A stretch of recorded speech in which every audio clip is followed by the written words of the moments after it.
The shocking truth about Meghan Markle's so-called cookie queens is being revealed. The Cookie Queens documentary is a full-on mockery of this woman. Car crash appearance where Meghan and Harry couldn't even fill the theatre. How can this happen? Meghan Markle's Cookie Queens finally hit theaters, and the launch is already turning into a full-blown Meghan Markle disaster. The movie is getting slapped with the word manipulative. Her wholesome keep a good heart advice got thrown straight back at her. A simple cookie promo somehow put another jam brand on screen, while Meghan is literally trying to build a business around fruit spreads. Seemingly innocent promotion derailed into a masterclass in narcissistic PR. Then she dragged Harry into it, described his army career in a way that triggered an immediate fact check, brought up Lilibet, motherhood, her childhood, her favorite cookies, her marriage advice, and somehow a documentary about 4 Girl Scouts keeps producing headlines about Meghan. Instead of spotlighting the girls, or the organization, or the film, Meghan Markle made it all about herself. Who's surprised? And the worst part? We already saw warning signs back in January. Now, the movie is actually out, and every one of those little problems is exploding at the same time. This should have been the easiest win of her year. Invent a brand new cookie flavor. It looks disgusting. Actually, that doesn't even look like a cookie dough. It looks like, I'm sorry, it looks like poo. You know what I mean? It looks like a meatball.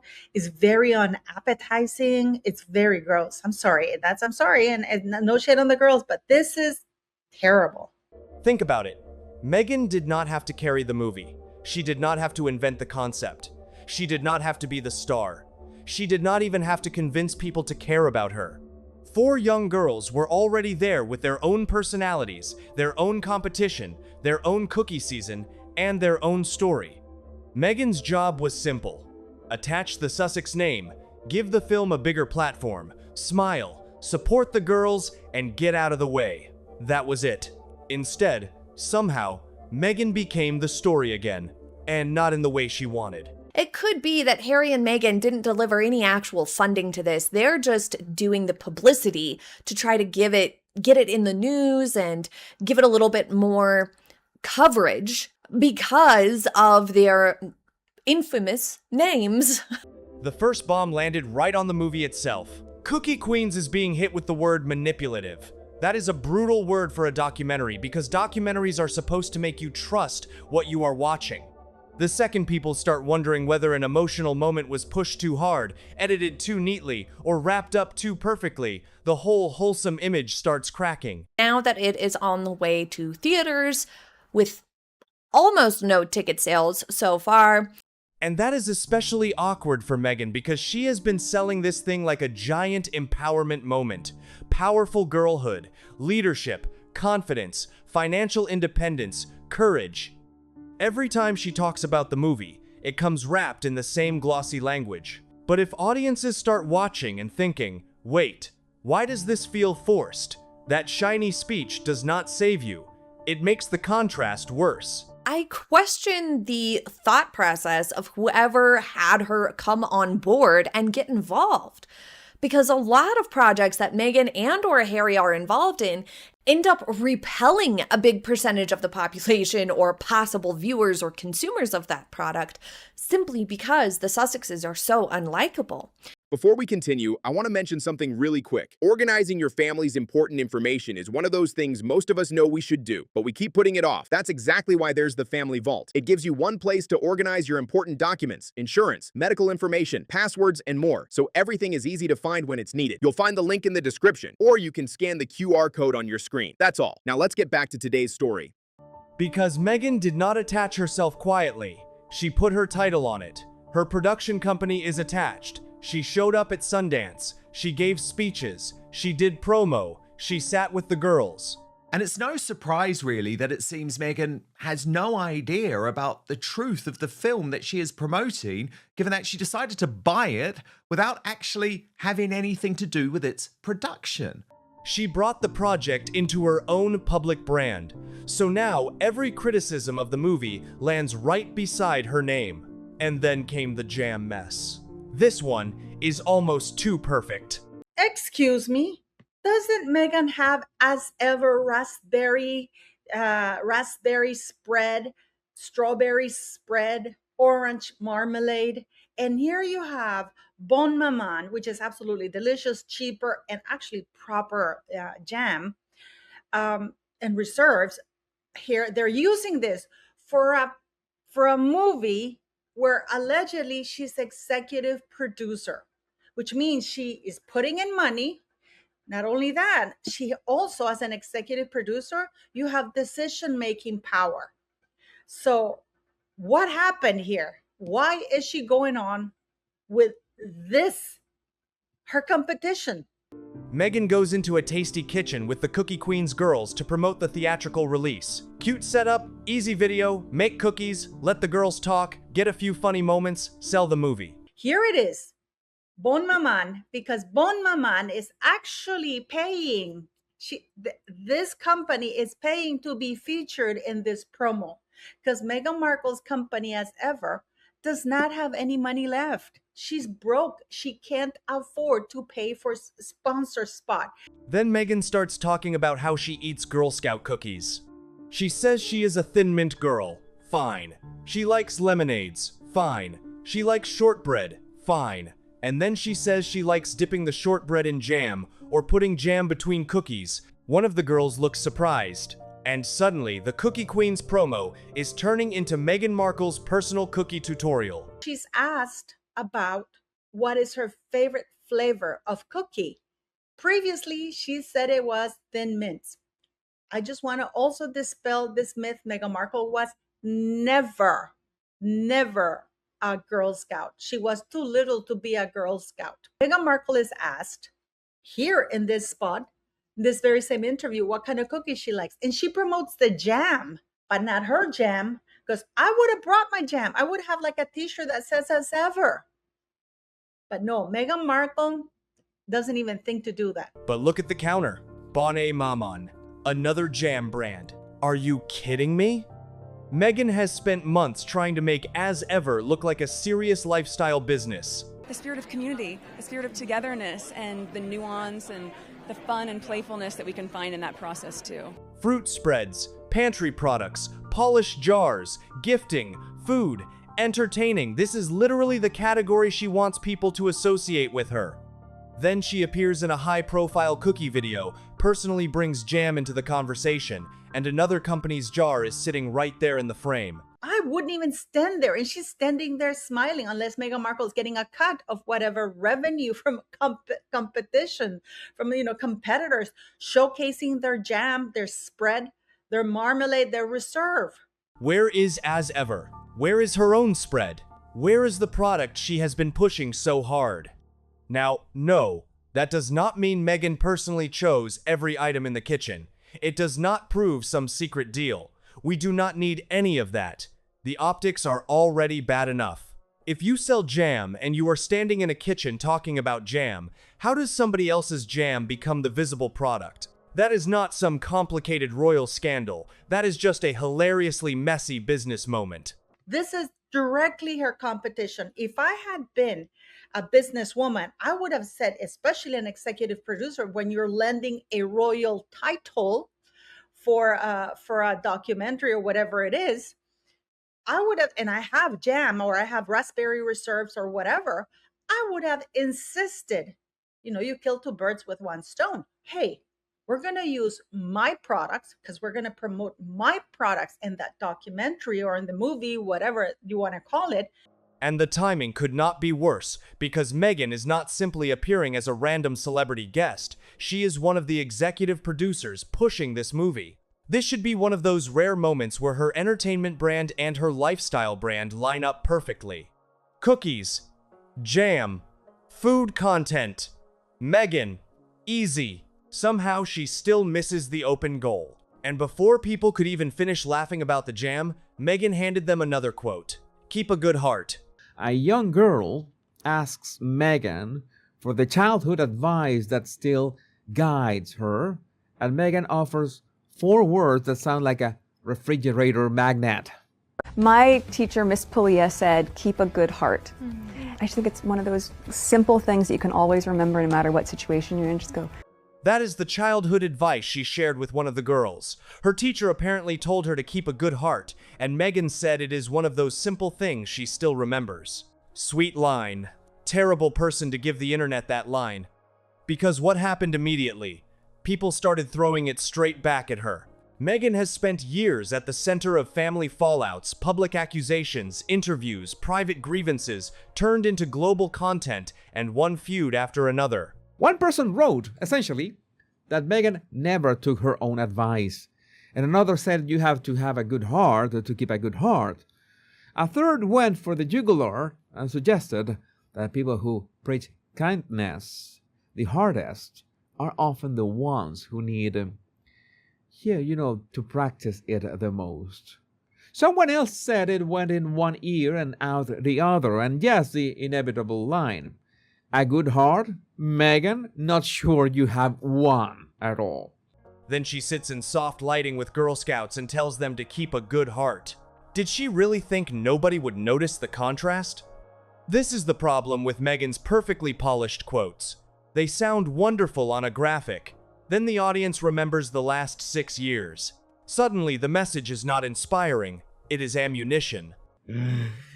Oh my God. On paper, fine. Harmless. The kind of line you want a public figure to give kids on camera. But in practice, the internet heard a woman with a long public record of scorched earth interviews, a father on the outs, and a brand built on grievance lecturing children about goodness. Instead of people saying, "What lovely advice," the question becomes, does Meghan actually follow it herself? And boom, another Cookie Queens promo moment is no longer about Cookie Queens. It is about Meghan's reputation. Then Harry gets dragged into the mess. During another Q&A, Meghan brings up her husband and describes him as a helicopter pilot in the British Army for 10 years. During a Q&A, she claimed that Prince Harry was a helicopter pilot in the British Army for 10 years, she said. There's just one problem with that.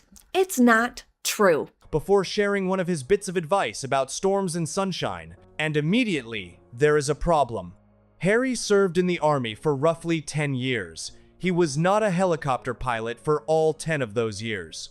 Those are not the same sentence. He trained later, qualified in Army aviation, and eventually served with Apache helicopters. So when Meghan compresses the whole military career into he was a helicopter pilot for 10 years, of course people start pulling up the timeline. Why would you phrase it like that? It feeds directly into the narrative that the Sussexes frequently embellish their histories to sound more impressive. Why create a fact check in the middle of a Girl Scout movie promo? Was it deliberate? Was it sloppy? Was it just Meghan trying to make the story sound cleaner and more impressive? We do not need to pretend we know what was in her head. The result is what matters. A question that had nothing to do with military history suddenly produced headlines about Harry's military history. Again, where are the Cookie Queens? When she does stuff like this, it further takes attention off the project because then we have a whole slew of articles and news about Meghan's falsehoods instead of the actual thing that she's there to promote. Because by this point, we have the manipulative movie debate, the rival jam on the counter, keep a good heart blowing up in her face, and now Harry's service record being dissected, and Meghan is still not done. Then comes motherhood. Asked about her superpower, Meghan says being a mom. Asked what makes her brave, she brings up Lilibet and says she thinks about how Lily would approach things when she needs courage. It's really not good for the project, for the movie itself, to be associated with Meghan, who is actively making bad press and lying while promoting the movie. Nothing wrong with loving your daughter. Nobody is saying that. But zoom out for 2 seconds. What movie is she promoting? Cookie Queens. Who is the movie about? 4 other girls. And what do we keep learning from the promotional campaign? Meghan's daughter. Meghan's motherhood. Meghan's husband. Meghan's childhood teacher. Meghan's Girl Scout memories. Meghan's favorite cookies. Meghan's jam habit. Meghan's personal philosophy. Do you see the problem yet? Meghan aggressively uses her title. She has a staff member announce her name and her title when she enters a room, for goodness sakes. The most bizarre thing you could possibly imagine. And she relies on her title for everything, to get special treatment, for all these sorts of things. She's very entitled with it, right? This should have been the one project where Meghan could prove she knows how to amplify somebody else. Instead, every microphone somehow becomes an invitation to explain Meghan Markle. Can you name all 4 girls in Cookie Queens without looking them up? Probably not. But now you know Meghan likes Thin Mints. You know she dips shortbread in jam. You know her teacher told her to keep a good heart. You know Lily makes her brave. You know Harry apparently talks about sunshine above storms. That is a disastrous promotional imbalance. This was meant to be kind of a bit of a saving grace for Archewell, if you will, because their most recent efforts, the With Love Meghan, Harry's polo thing, just really didn't do so great. Ended up a bit of an embarrassment for them in terms of like business and production companies and whatnot. It didn't go well. So currently their portfolio is in need of a success desperately. And notice how many different versions of Meghan she is trying to squeeze into one tiny launch. Royal Meghan is there with the Duchess title. Lifestyle Meghan is there talking about jam and food. Mom Meghan is there talking about Lilibet. Wife Meghan is there quoting Harry. Childhood Meghan is there talking about her old teacher and her own Girl Scout memories. Producer Meghan is there taking credit for supporting the film. Every single brand she has tried to build over the last few years gets dragged onto the same stage. That is not focus. That is a traffic jam. Meghan Markle is a terrible businesswoman, which is why As Ever is absolutely broke. I truly believe that Meghan Markle has that As Ever thing as a cover for something, in my opinion, to launder money and to look like she's doing something. And when you try to sell 5 different versions of yourself at once, every tiny contradiction becomes visible. The lifestyle guru is standing beside somebody else's jam. The kindness messenger gets mocked over her own history. The supportive producer becomes the biggest headline instead of the girls. The proud wife gives a military description that needs correcting. The mother talking about empowering girls somehow ends up generating another story about her own daughter. This is why the rollout feels so chaotic, even though the actual subject is unbelievably simple. This is where the optics get sticky. For a couple famously vocal about protecting children, critics say the film quietly exposes a system that feels off. It's exploitation hiding in plain sight. Cookies, 4 girls, 1 documentary. Meghan somehow turns it into a referendum on the entire Meghan Markle brand. And there is another awkward layer here. She keeps using the project to reinforce her royal identity while selling a very American, very ordinary Girl Scout story. She is not just Meghan, executive producer. The Duchess of Sussex branding follows her into the room. That royal association is part of the attraction. It is part of why cameras are there. It is part of why this tiny documentary gets global headlines in the first place. What makes it Kino is a mismatch. The advice is frictionless, but the biography says otherwise. When you have spent years telling the world how poorly you were treated, then pivot to keep a good heart for the Girl Scouts. Fine. Use the title. Use the attention.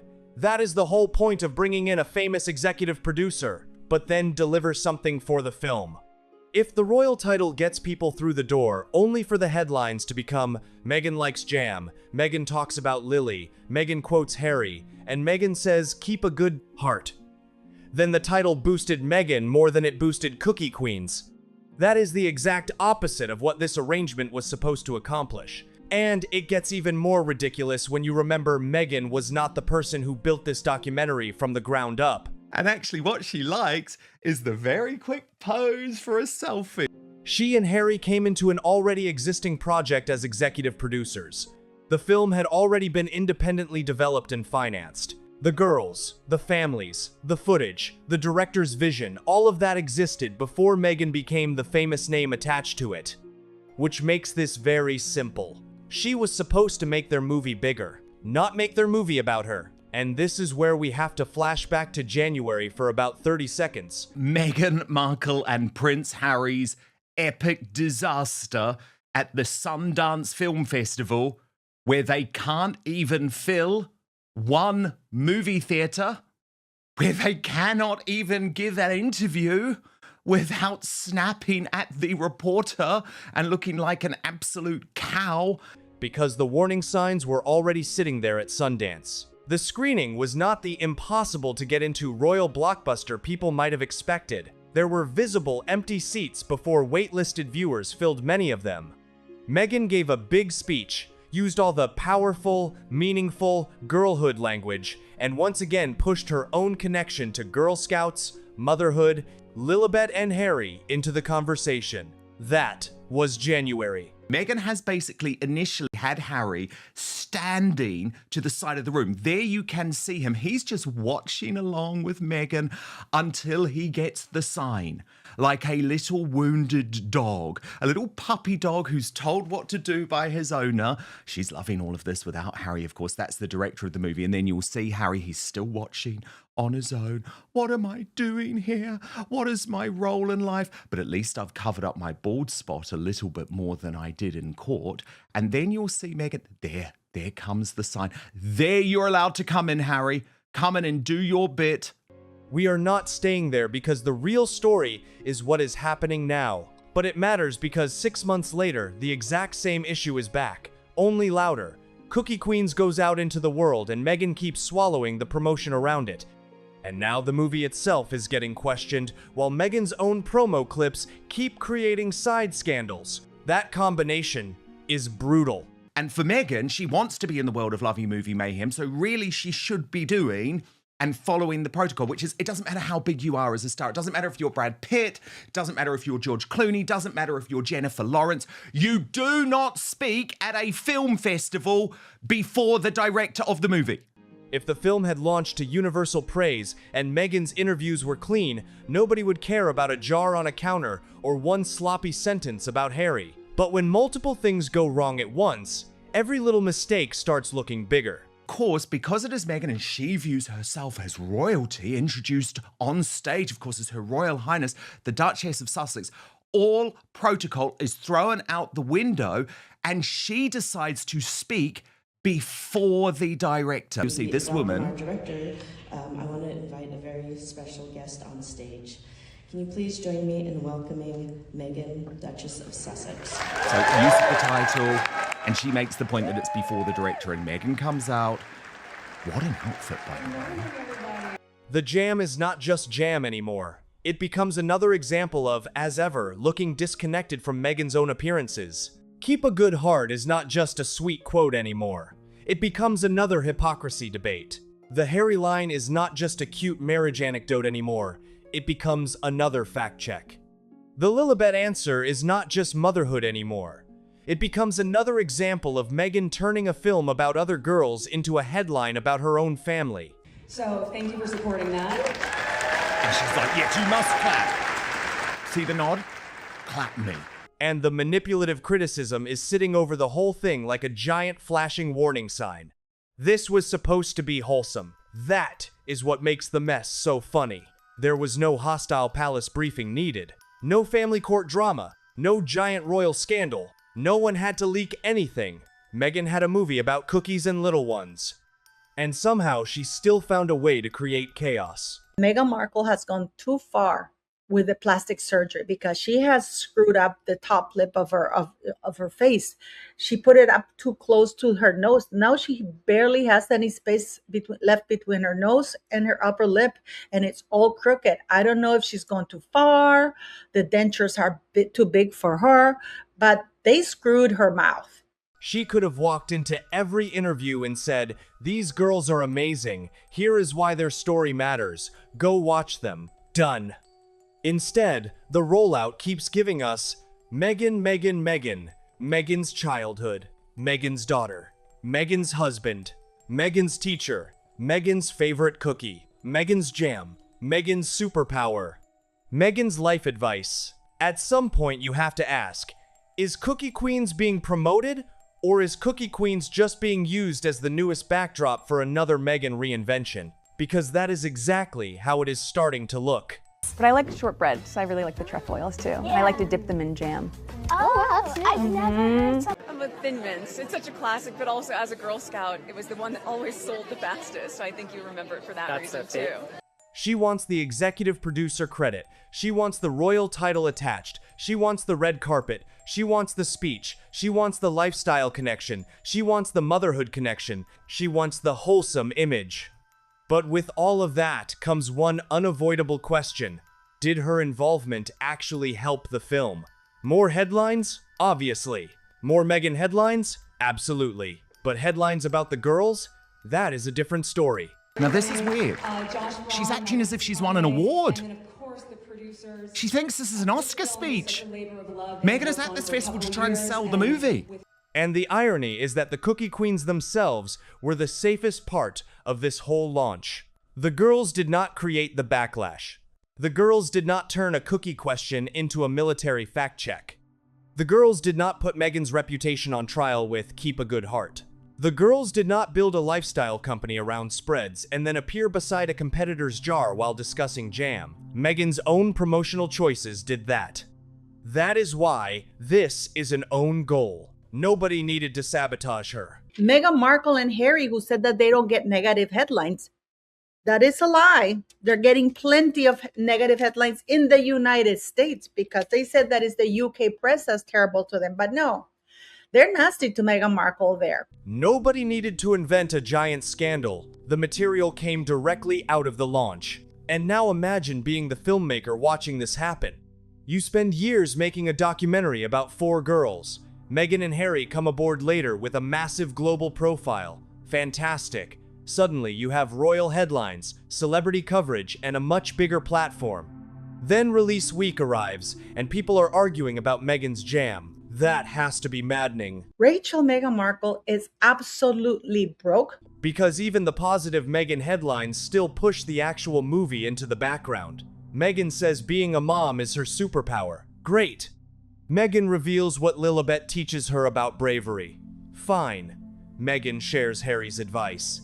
Lovely. But where is the film? Where are the 4 girls? What did they say? What did they learn? What makes them memorable? If the executive producer becomes more memorable than the subjects, something has gone badly wrong. Pretend that you like the director, give her a hug, and I thought, wow. Before we continue, one quick thing. One thing I've realized is that most families don't have their important information organized in one place. That's exactly why I recommend the Family Vault, a simple printable and fillable organizer where you can keep everything from important documents and insurance to medical information, passwords. You'll find the link in the description, or you can simply scan the QR code on your screen. Now let's get back to today's story.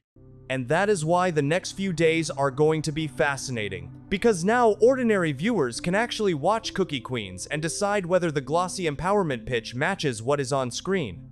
They can decide whether the emotional moments feel natural. They can decide whether Meghan's huge promotional presence helped or distracted from the story. But first impressions matter. And the first impression here is chaos. A movie Meghan wanted associated with empowerment is being called manipulative. Keep a good heart. She doubles down. It's simple. You can always remember it. No matter what situation you're in, just go, keep a good heart. A cookie video Meghan used to look relatable became a jam brand embarrassment. A wholesome kindness quote became a weapon against her own public history. A sweet story about Harry became a correction about his army career.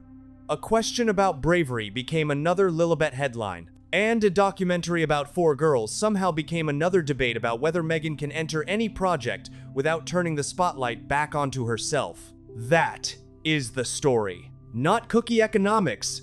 Not a giant lecture about Girl Scouts. Meghan attached herself to Cookie Queens because the project was supposed to make her look supportive, positive, family-friendly, and serious about entertainment. You're asking the audience to hold 2 movies in their head at once. Instead, the launch is now exposing the exact weakness that follows her everywhere. she cannot stop becoming the headline. Even when being the headline is the worst possible thing for the project. So tell me what you think. Did Meghan actually boost Cookie Queens? Or did she hijack the launch without even meaning to? And after everything you have seen from this promotion, what do you remember most? The four girls or Meghan Markle talking about jam? Because if the answer is Meghan, then the biggest problem with this release is already obvious.